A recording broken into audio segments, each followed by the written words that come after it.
sering dengar acara haul, haul, haul, haul, tapi kita nggak tahu apa itu haul. Perhatikan, saya tidak akan lama, sedikit saya jelaskan tentang apa itu haul. Saudara-saudara, haul itu memiliki 3 makna. Makna yang pertama, haul artinya sekeliling atau sekitar. Alladzi barakna haulahu, yang kami berkahi sekitarnya, yang kami berkahi sekelilingnya. Itu haul yang pertama. Haul yang kedua, maknanya adalah daya, upaya, kekuatan. La haula, tidak ada daya, tidak ada upaya. Nah, haul yang ketiga, maknanya 1 tahun.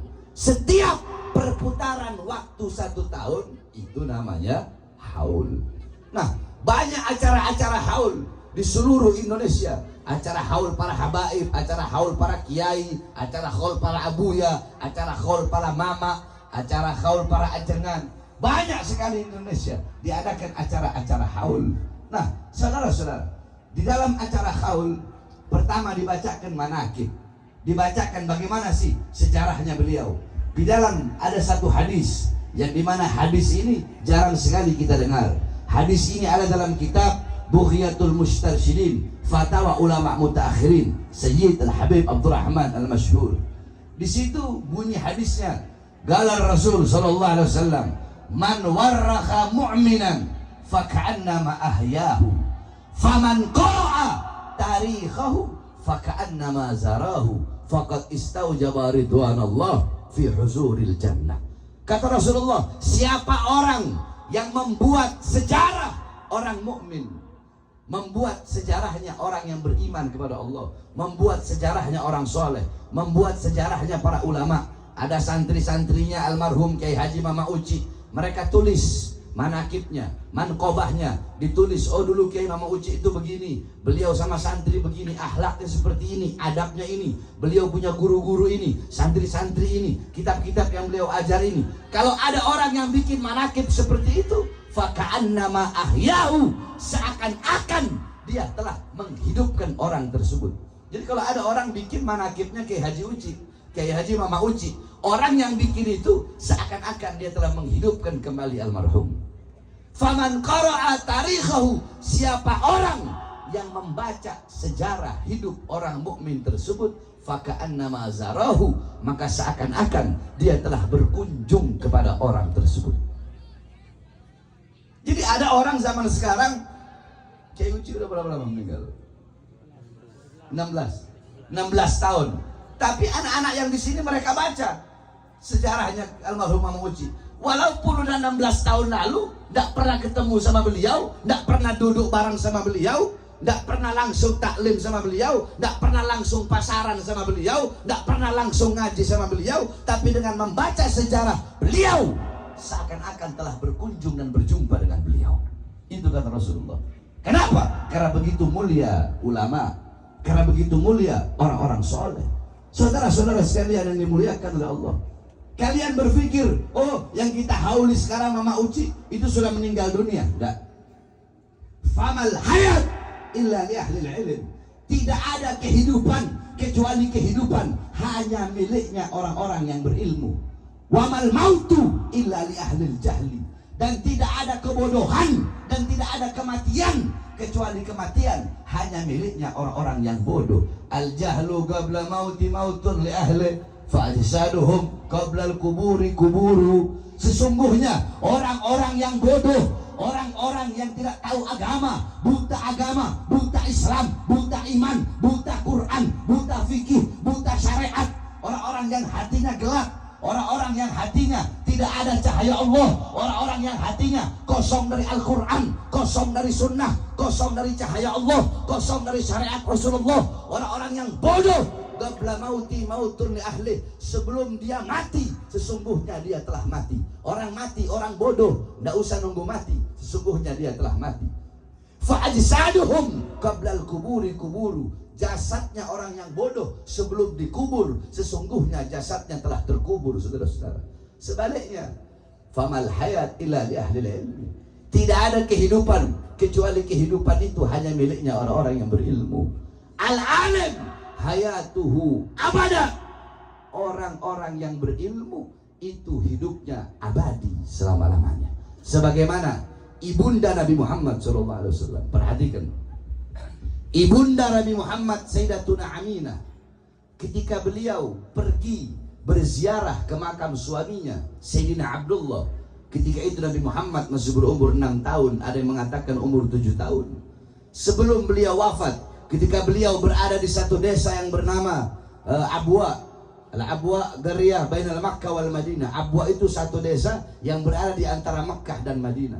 Sebelum ibunda Nabi Muhammad wafat, sebelum ibunda Nabi Muhammad meninggal, beliau bersyair, beliau berkata, apa kata beliau? Kullu hayyin mayyit, kullu hayyin mayyit, wa kullu jadidin bal, wa kullu kibarin yafna. Segala sesuatu yang hidup itu pasti akan mati, kata ibunda Nabi. Kullu nafsin dha'iqatul maut. Segala yang bernyawa, berjiwa pasti akan merasakan yang namanya kematian. Yang tua mati, yang muda mati, yang kaya mati, yang miskin mati, yang pintar mati, yang bodoh mati, yang sehat mati, yang sakit mati.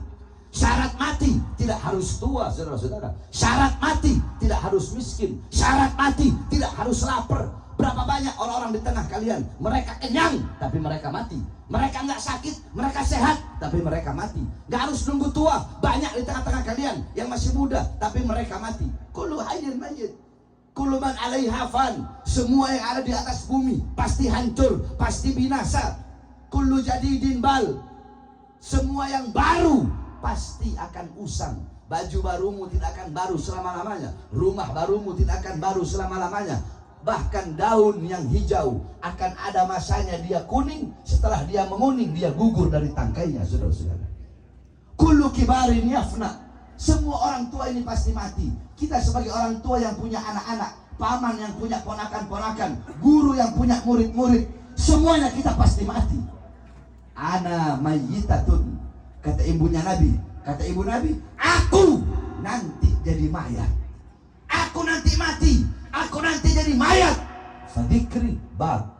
Tetapi mengingatku, walaupun aku mati, mengingatku dan mengenangku akan abadi selama-lamanya. Kenapa? Fagat taraktu khaira. Karena sungguh aku telah meninggalkan kebaikan. Wa waladtu tuhra. Aku telah melahirkan anak yang suci. Apa? Siapa kebaikan yang ditinggalkan oleh Sayyidatuna Aminah? Kebaikan yang ditinggalkan oleh beliau adalah baginda Nabi besar Muhammad. Anak suci yang dilahirkan oleh beliau adalah baginda Nabi besar Muhammad.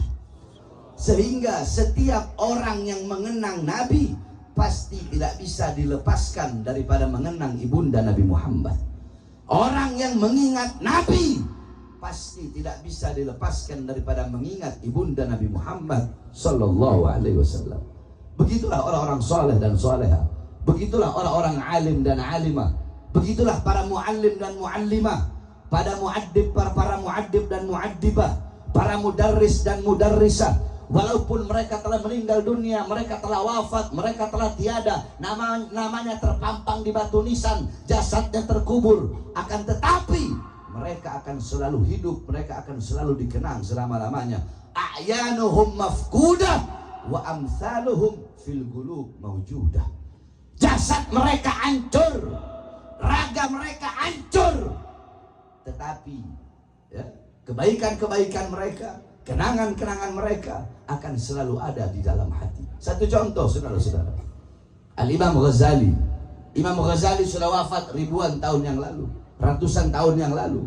Imam Ghazali wafat ratusan tahun yang lalu, ribuan tahun yang lalu. Tapi sampai detik ini dan sampai hari kiamat, beliau hidup di dalam apa? Beliau hidup di dalam Ihya Ulumuddinnya. Beliau hidup di dalam Al-Wajiznya. Beliau hidup dalam Al-Wasidnya. Beliau hidup di dalam Ihya Ulumuddinnya, Mukasyafatul Qulubnya, Miyarul Ilmnya, Minhajul Abidinnya. Syekh Abil Hasan Asyadili wafat ribuan tahun yang lalu, tetapi sampai detik ini, sampai hari kiamat, beliau hidup di dalam Hizib Bahar, Hizib Nasornya. Beliau hidup di dalam Mafakhirul Aliyahnya. Beliau hidup di dalam Sirrul Jalil fi khawasi hasbunallah wa ni'mal wakilnya. Al-Imamul Haddad, Al-Habib Abdullah bin Al-Haddad wafat ratusan tahun yang lalu. Sampai detik ini, sampai hari kiamat, beliau hidup dalam Ratib Al-Haddadnya, beliau hidup dalam Wirdul Latifnya, beliau hidup di dalam Nashai'ud Diniyahnya, beliau hidup di dalam Risalatul Mu'awanahnya. Nah, begitupun almarhum Kiai Haji Mama Uci. Walaupun beliau telah wafat 16 tahun yang lalu, sampai detik ini dan sampai hari kiamat beliau akan selalu hidup, beliau akan selalu dikenang. Di mana?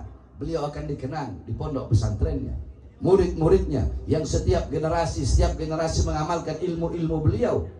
Beliau akan selalu hidup, beliau tidak akan pernah mati. Dan dengan adanya acara haul ini pun menunjukkan bahwasanya anak-anak yang ditinggalkan oleh beliau adalah anak-anak dan menantu-menantu yang soleh dan solehah, cucu-cucu yang soleh dan solehah.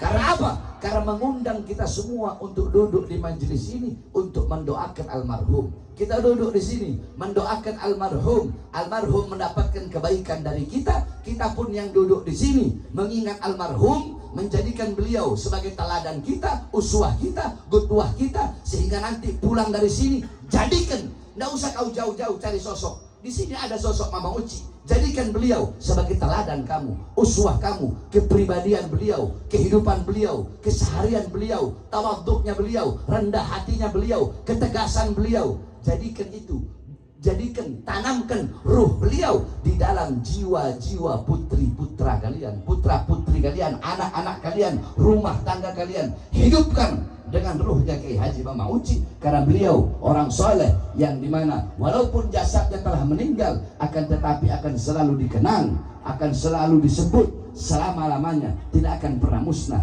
dan tidak akan pernah binasa. Itulah orang-orang soleh, saudara-saudara sekalian yang dimuliakan oleh Allah. Makanya jangan jauh dari ulama, jangan jauh dari orang-orang soleh, jangan jauh dari para habaib, jangan jauh dari para kiai, jangan jauh dari para ustadz. Mereka-mereka golongan-golongan yang dimuliakan oleh Allah Subhanahu wa taala. Akrimul ulama fa innahum indallahil qurama. Kata Rasulullah, muliakanlah para ulama. Karena apa? Karena para ulama adalah orang-orang yang mulia di sisi Allah. Agungkan para ulama, karena para ulama adalah orang-orang yang agung di sisi Allah. Utamakan para ulama, karena para ulama orang-orang yang memiliki kedudukan yang utama di sisi Allah Subhanahu wa taala.